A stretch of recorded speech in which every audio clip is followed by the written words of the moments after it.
آپ نے دوسروں کو چھوڑو اپنے گھر والوں کو نہیں بتائی. باپ بیچارہ تہجد پڑھ رہا ہے, بیٹا ایک ٹائم کی نماز بھی نہیں پڑھ رہا ہے, اور باپ نے کبھی یہ ضرورت بھی نہیں سمجھی کہ بیٹے کو نماز کے لیے بولے. ماں بیچاری رات رات بھر قرآن پڑھ رہی ہے اور جوان بیٹی موبائل لے کر کے کونے میں کسی کے ساتھ لگی ہوئی ہے.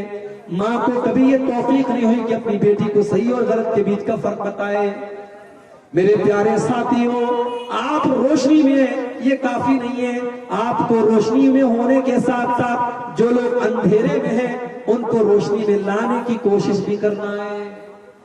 آپ کے گاؤں میں بہت سارے غیر مسلم لوگ بھی رہتے ہیں, آپ کا ان کے ساتھ ویوہار ہے, اٹھنا بیٹھنا ہے, ان کے ساتھ لین دین کرتے ہیں آپ. کبھی آپ نے ان کو اسلام کے بارے میں بتایا, قرآن کے بارے میں بتایا؟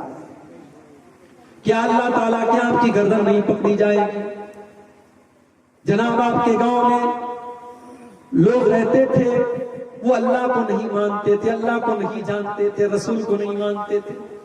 آپ کے پاس قرآن تھا, آپ کے پاس نبی کا طریقہ تھا, آپ کے پاس اسلام تھا. آپ نے کبھی اپنے غیر مسلم بھائی کو قرآن نہیں دیا, اس کو اسلام کی شکشاؤں کو نہیں بتایا. اللہ تعالیٰ کہ آپ کی گردن بھی پکڑی جائے گی. عبدالغفار صاحب بنارس سے ارریہ تقریر کرنے کے لیے جایا کرتے تھے, اور بیسگنج آپ جایا کرتے تھے. آپ کا پڑوسی ہندو تھا, غیر مسلم تھا. آپ نے کبھی اپنے غیر مسلم کو قرآن دیا, اسلام کے بارے میں بتایا؟ آپ کے محلے میں لوگ شرک کرتے تھے, آپ نے کبھی ان کو تبلیغ کی؟ یہ عبدالغفار سے بھی سوال کیا جائے گا. وَتَوَاصَوْا بِالْحَقِّ, سچائی کی تبلیغ بھی آپ کو کرنا ہے. اور یہاں ایک بات اور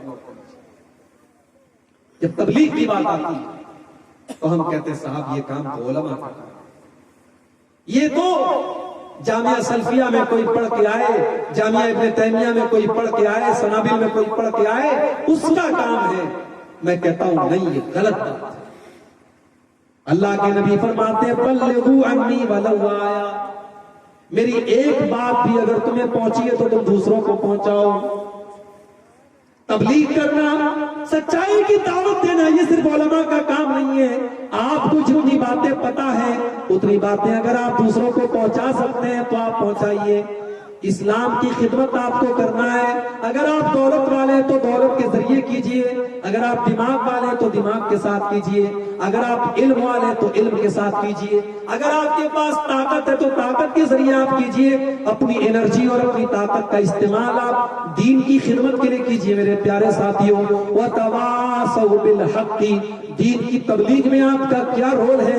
آج رات میں جب بستر پہ سونے جائیے تو ضرور سوچیے گا. وَتَوَاصَوْا بِالْحَقِّ, ایمان والے بن جاؤ, نیک عمل کرنے والے بن جاؤ, اور سچائی کی تبلیغ کرنے والے اور حق کی تبلیغ کرنے والے بن جاؤ. وَتَوَاصَوْا بِالصَّبْرِ, اور جب آپ سچائی کی تبلیغ کرنے کے لیے نکلیں گے تو یہ کوئی پھولوں بھرا راستہ نہیں ہے, کانٹوں بھرا راستہ ہے. ہو سکتا ہے کہ لوگ آپ کو گالی دیں, ہو سکتا ہے کہ لوگ آپ کو برا بھلا کہیں, ہو سکتا ہے کہ آپ کا بائیکاٹ بھی کر دیا جائے. اگر ایسا ہو جائے تو یاد کر لینا اپنے نبی کی سنت کو, یاد کر لینا اپنے نبی کے طریقے کو. میرے پیارے ساتھیوں, آج آپ کو اپنے گاؤں سے ارریہ جانا پڑے, 4 ویلر سے آپ کو جانا پڑے تو آپ کو پریشانی محسوس ہوتی ہے. آپ کے نبی نے 1400 سال پہلے مکہ سے طائف کا سفر طے کیا تھا, 100 کلومیٹر کا سفر. اور نبی نے یہ سفر, اس زمانے میں اونٹ کی سواری چلا کرتی تھی, اس زمانے میں گھوڑے کی سواری چلا کرتی تھی, اس زمانے میں گدھے کی سواری چلا کرتی تھی, مگر نبی نے یہ 100 کلومیٹر کا سفر پیدل طے کیا تھا.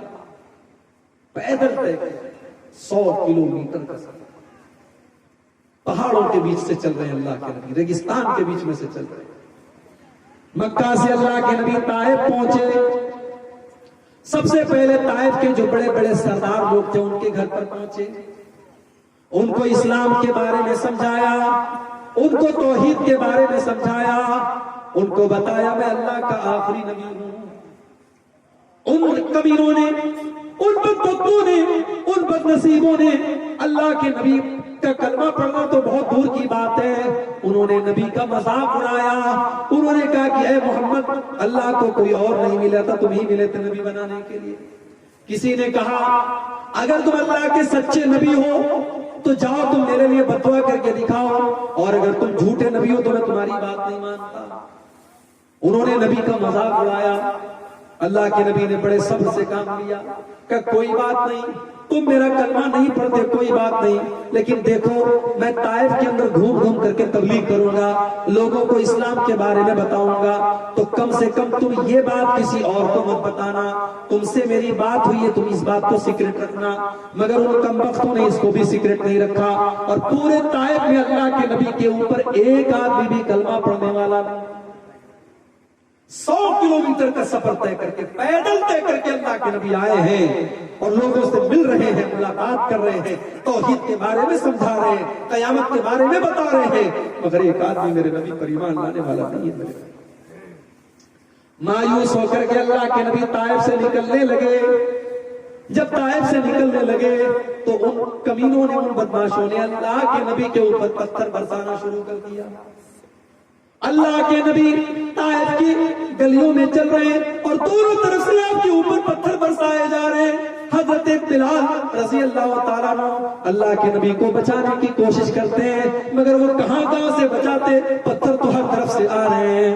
اتنے پتھر مارے گئے میرے نبی کو، آپ کے قدم سے خون بہ بہ کر کے آپ کے جوتوں میں جم گیا۔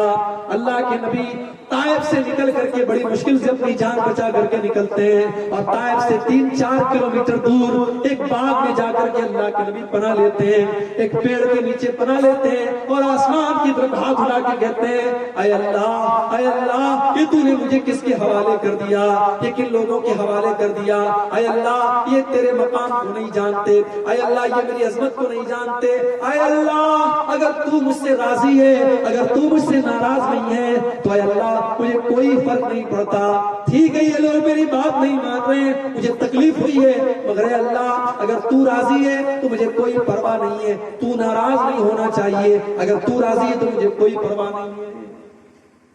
یہ صبر کیا ہے اللہ نے ہمیں اور آپ کو۔ صبر کا مطلب ہم نے جانا ہی نہیں صبر کس کو کہتے ہیں۔ وَتَوَاصَوْا بِالصَّبْرِ، دین کی تبلیغ کے راستے میں صبر کرنا پڑے گا۔ مومن کی زندگی تو 2 ہی چیزوں کا نام ہے، خوشی میں شکر کرنا ہے، تکلیف آئے تو صبر کرنا ہے۔ اور صبر کا مطلب یہ نہیں ہوتا ہے کہ بچہ مر گیا تو صبر کر لیا، بیٹا مر گیا صبر کر لیا، باپ کا انتقال ہو گیا تو صبر کر لیا۔ صبر کا مطلب یہ بھی ہوتا ہے آپ کے ساتھ اٹھنے بیٹھنے والے تمام لڑکوں کی غلط تعلقات ہیں لڑکیوں کے ساتھ، بڑے فخر سے وہ آپ سے آ کر کے کہتا ہے کہ میرے اتنی لڑکیوں کے ساتھ میرے تعلقات ہیں، لیکن آپ نے اپنے دامن کو بچا کر کے رکھا ہے، آپ نے یہ طے کر کے رکھا ہے کہ میں اپنے قدم کو غلط راستے پہ نہیں لے کے جاؤں گا، ٹھیک ہے میں جوان ہو گیا ہوں، میں نکاح کر کے شادی کر کے حلال طریقے سے اپنی خواہش کو پوری کروں گا۔ یہ بھی صبر ہے میرے پیارے۔ سارے گاؤں کی لڑکیاں بے پردہ گھوم رہی ہیں، ایک لڑکی جب گھر سے نکلتی ہے تو برقعے میں نکلتی ہے، نقاب میں نکلتی ہے، اس کے گھر والے اس کو تانا مارتے ہیں یہ تو بڑی دیندار بنتی ہے، یہ تو بڑی پردے والی بنتی ہے، جب سارے لوگ پردہ نہیں کرتے تو یہ پردہ کرتی ہے۔ وہ کہتی ہے سارے لوگ کیا کرتے ہیں اس سے فرق نہیں پڑتا، میرے رب کا کیا حکم ہے اس سے فرق پڑتا ہے۔ وہ لڑکی بے پردہ لوگوں کے ماحول میں پردے میں نکلتی ہے، یہ بھی صبر ہے میرے پیارے ساتھیوں۔ انگلینڈ کی ٹیم ورلڈ کپ جیتتی ہے، سارے کھلاڑی شراب کی بوتل لٹا رہے ہیں، شراب کے نشے میں دھت ہیں، لیکن معین علی اور محمد راشد نام کے 2 مسلمان کھلاڑی شراب سے دور ہو جاتے ہیں، اپنے تمام کھلاڑیوں سے دور ہو جاتے ہیں، کیونکہ ان کو پتا ہے کہ میرے مذہب میں شراب حرام ہے۔ یہ بھی صبر کی قسم ہے میرے بھائی۔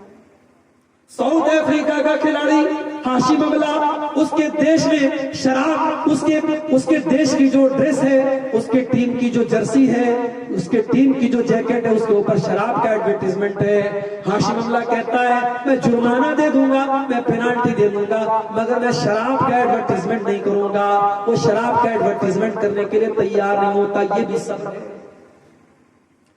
اس کی بیوی ساؤتھ افریقہ جیسے ملک میں جہاں پورے کپڑے پہننے والی لڑکیاں آپ کو بہت کم ملیں گی، اس ملک میں اس کی بیوی ہاشم حملہ کی بیوی جب اپنے شوہر کے ساتھ کرکٹ میچ دیکھنے آتی ہے تو سر سے پیر تک مکمل نقاب میں آتی ہے. یہ بھی صبر ہے میرے پیارے ساتھیوں. برائی کا تقاضا موجود ہو، برائی کرنے والے موجود ہوں، مگر آپ اپنے آپ کو برائی سے بچا کر کے رکھیں. یہ صبر کی بڑی اعلیٰ قسم ہے. اور ایسے ہی صبر کرنے والوں کے بارے میں اللہ نے فرمایا کہ انما یوفی الصابرون اجرهم بغیر حساب. صبر کرنے والوں کو بے حساب اللہ تعالیٰ اجر اور ثواب دے. ہم نے صبر کا مطلب ہی نہیں سمجھا.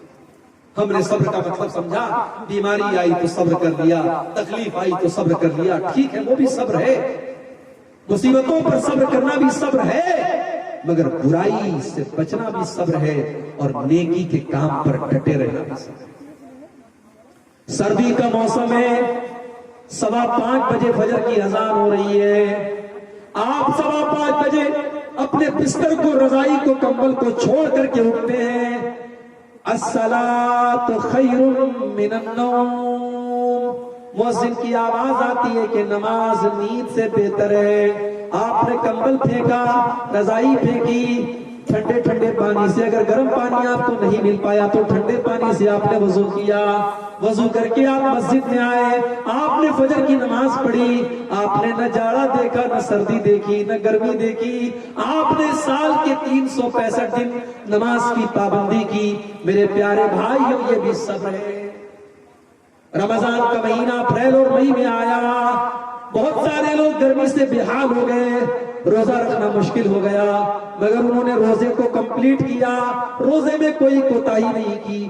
یہ بھی صبر ہے. نیکی کے اوپر ڈٹے رہنا، برائی سے بچنا، اور اللہ کی تقدیر کے اوپر قائم رہنا، یہ تینوں چیزوں کا نام صبر ہے.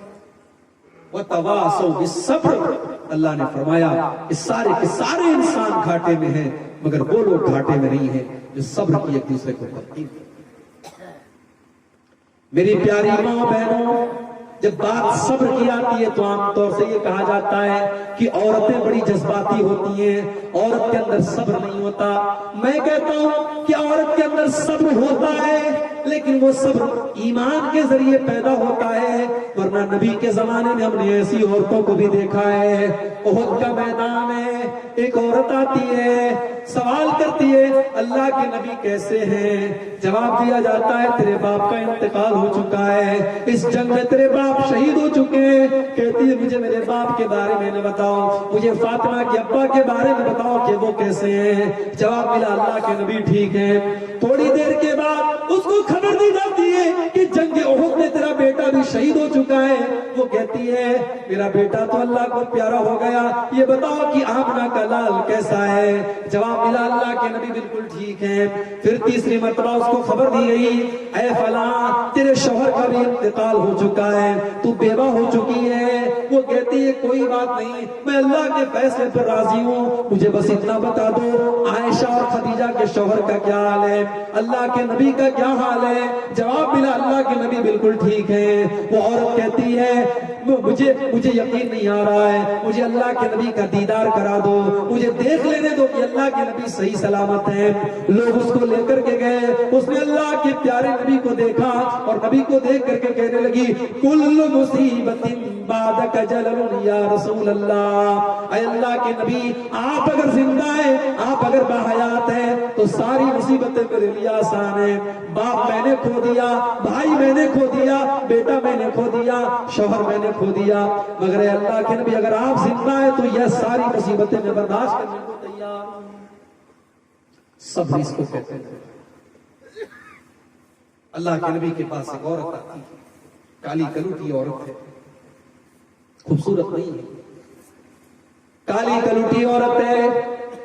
آ کر کے کہتی ہے کہ اے اللہ کے نبی مجھے مرگی کا دورہ آتا ہے، اور جب یہ دورہ آتا ہے میں بے ہوش ہو کے گر جاتی ہوں، اور اے اللہ کے نبی جب یہ دورہ مجھے آتا ہے وَإِنِّي أَتَكَشَّفُ تو میری شرمگاہ کھل جاتی ہے، میرا بدن کھل جاتا ہے، میرا سطر کھل جاتا ہے. اے اللہ کے نبی آپ اللہ سے دعا کر دیجئے یہ مصیبت دور ہو جائے. مرگی کی بیماری آپ جانتے بڑی خطرناک بیماری ہے، اللہ نہ کرے یہ بیماری کسی کو ہو جائے، جس کو ہو جاتا ہے بہت جھیلتا ہے. اس نے کہا کہ اے اللہ کے نبی یہ دورہ مجھے آتا ہے اور میں بے ہوش ہو جاتی ہوں اور میرا بدن کھل جاتا ہے، میرا سطر کھل جاتا ہے، آپ اللہ سے دعا کر لیجیے میں ٹھیک ہوں۔ اب ذرا غور سے سنیے میرے بھائیوں، صبر کس کو کہتے ہیں؟ بخاری کے الفاظ ہیں، اللہ کے نبی اس عورت سے کہتے ہیں اگر تم چاہتی ہو تو میں دعا کر دوں گا تم ٹھیک ہو جاؤ گی، تم چاہتی ہو تو میں دعا کر دوں گا تم ٹھیک ہو جاؤ گی، لیکن اگر تم کہو تم صبر کر لو تو میں گارنٹی دیتا ہوں کہ تم کو جنت ملے گی، تم اس مصیبت کو برداشت کر لو، تم اس کے اوپر صبر کر لو تو میں تم کو گارنٹی دیتا ہوں کہ تم کو جنت ملے گی۔ اب اس عورت کے سامنے دو راستہ ہے، ایک طرف اتنی خطرناک بیماری ہے مگر برداشت کرنے پر جنت ملے گی، دوسری طرف نبی دعا کر دیں گے تو مصیبت دور ہو جائے گی۔ اس نے سوچا ادھر اگر بیماری ہے تو جنت مل رہی ہے، ادھر بیماری تو ختم ہو رہی ہے مگر جنت کی گارنٹی نہیں ہے۔ اس کو لگا کہ یہ فائدے کا سودا ہے، اس نے کہا اے اللہ کے نبی اگر اس بیماری کو برداشت کرنے کی وجہ سے مجھے جنت مل رہی ہے تو میں صبر کرنے کے لیے تیار ہوں، میں مرگی کی اس بیماری کو برداشت کر لوں گی، لیکن اے اللہ کے نبی میں مرگی تو برداشت کر سکتی ہوں، بے شرمی برداشت نہیں کر سکتی، بے حیائی برداشت نہیں کر سکتی۔ میری پیاری ماں بہنوں، اگر اللہ نے آپ کو خوبصورت بنایا ہے، اگر اللہ نے آپ کے چہرے کے نقش و نگار اچھے بنائے ہیں تو اس خوبصورتی کی نعمت کی قدر کرو، اس کو بے پردہ ہو کر کے بے حیائی کی نظر نہ کرو، اس نعمت کی ناقدری نہ کرو۔ وہ عورت کالی کلوٹی عورت ہے لیکن اس کو شرم و حیا کا کتنا پاس ہے، وہ کہتی ہے کہ اے اللہ کے نبی آپ یہ تو دعا کم سے کم اللہ سے کر دیجئے کہ جب مجھے مرگی کا یہ دورہ آئے تو میرا سطر نہ کھلے، میرا بدن نہ کھلے، میرے بدن پر کسی غیر کی نظر نہ پڑے۔ اللہ کے نبی نے دعا کر دی، وہ عورت چلی گئی۔ صحابہ کہتے ہیں کسی کو جنتی عورت دیکھنا ہو تو اس عورت کو دیکھ لو۔ یہ ہوتا ہے صبر۔ وَتَوَاصَوْا بِالصَّبْرِ، جو لوگ صبر کی تلقین کریں گے ان کو اللہ تعالیٰ کہہ رہا ہے کہ وہ گھاٹے نہیں ہیں۔ تو چار کام آپ کو کرنا ہے میرے پیارے سے، إِلَّا الَّذِينَ آمَنُوا وَعَمِلُوا الصَّالِحَاتِ وَتَوَاصَوْا بِالْحَقِّ وَتَوَاصَوْا بِالصَّبْرِ۔ ایمان والا بننا ہے، نیک عمل کرنے والا بننا ہے، اور سچائی کی اور دین حق کی تبلیغ کرنا ہے، اور پھر اس کے اوپر صبر کرنا ہے اور ایک دوسرے کو صبر کی تلقین کرنا ہے۔ یہ چار کام اگر کوئی کرتا ہے تو وہ پروفٹ میں ہے، وہ فائدے میں ہے، ورنہ اللہ تعالیٰ نے سورۃ کریمہ کے اندر یہ اصول بتا دیا ان الانسان لفی خسر، بے شک تمام کے تمام انسان۔ تو میں سمجھتا ہوں کہ سورۃ کریمہ کا ایک مفہوم جو ہو سکتا ہے، اس کی جو تفسیر ہو سکتی ہے وہ میں آپ کو سمجھانے کی میں نے کوشش کی ہے۔ آئیے، یہ بڑا سہانا وقت ہے، رات کا آخری پہر ہے، اور اس وقت جو ہے اللہ تبارک و تعالیٰ آسمان دنیا پر نازل ہوتا ہے اور ہماری دعاؤں کو سنتا ہے۔ آئیے ہم اللہ سے دعا کریں، اللہ تعالیٰ اس سورۃ کریمہ میں جن چار صفتوں کو اللہ نے بیان کیا ہے، ایمان، نیک عمل، سچائی کی دعوت دینا اور اس کی تبلیغ کرنا، اے اللہ یہ چار چیزیں تو ہمارے اندر بھی پیدا فرما دے۔ اے اللہ ہم تجھ سے وہی دعا کرتے ہیں جو تیرے نبی تجھ سے کرتے تھے، اللہم انی اسألک الجنہ وما قرب الیہا من قول وعمل۔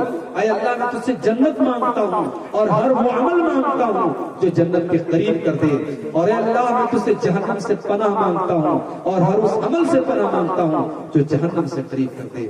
الہ العالمین، آج کا یہ جلسہ جن بھائیوں کی محنت سے منعقد ہوا ہے، اے اللہ ان کے مال میں، ان کے اہل و عیال میں، ان کے وقت میں، ان کے عمر برکت عطا فرما۔ اے اللہ جس مدرسے کے لیے آج کا جلسہ ہوا ہے، اے اللہ اس مدرسے کو اور ترقی عطا فرما۔ اس مدرسے سے پڑھنے پڑھانے والے جو طلبہ اور اساتذہ ہیں، اے اللہ ان کو دین کا خادم بنا دے۔ اے اللہ دور دراز سے آج کے اس پروگرام میں جو لوگ شامل ہونے آئے ہیں، اے اللہ تو سب کے آنے جانے کو قبول فرما لے۔ اے اللہ جو ہم میں بیمار ہیں تو ان کو شفا کامل عاجل عطا فرما، جو روزی روٹی سے پریشان ہیں اے اللہ ان کے کاروبار میں برکت نصیب فرما۔ اے اللہ جن علماء